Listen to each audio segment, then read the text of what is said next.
কেউ কথা রাখেনি। ৩৩ বছর কাটল, কেউ কথা রাখেনি। ছেলেবেলায় এক বৈষ্ণবী তার আগমনী গান হঠাৎ থামিয়ে বলেছিল, শুক্লা দ্বাদশীর দিন অন্তরাটুকু শুনিয়ে যাবে।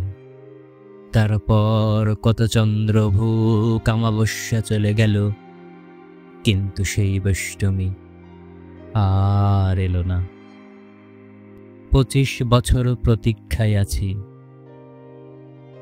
মামা বাড়ির মাঝি নাদের আলী বলেছিল, বড় হও দাদা ঠাকুর, তোমাকে আমি ৩ প্রহরের বিল দেখাতে নিয়ে যাব।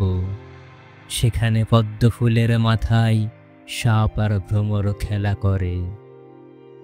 নাদের আলী, আমি আর কত বড় হব?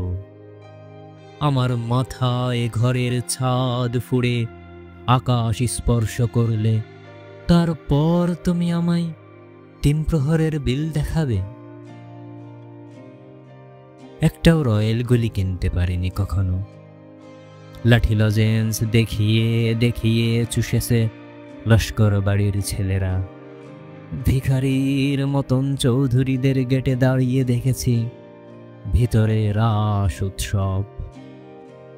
অবিরল রঙের ধারার মধ্যে সুবর্ণ কঙ্কন পরা ফর্সা রমণীরা কত রকম আমোদে হেসেছে। আমার দিকে তারা ফিরেও চায়নি। বাবা আমার কাঁধ ছুঁয়ে বলেছিলেন, দেখিস একদিন আমরাও। বাবা এখন অন্ধ, আমাদের দেখা হয়নি কিছুই।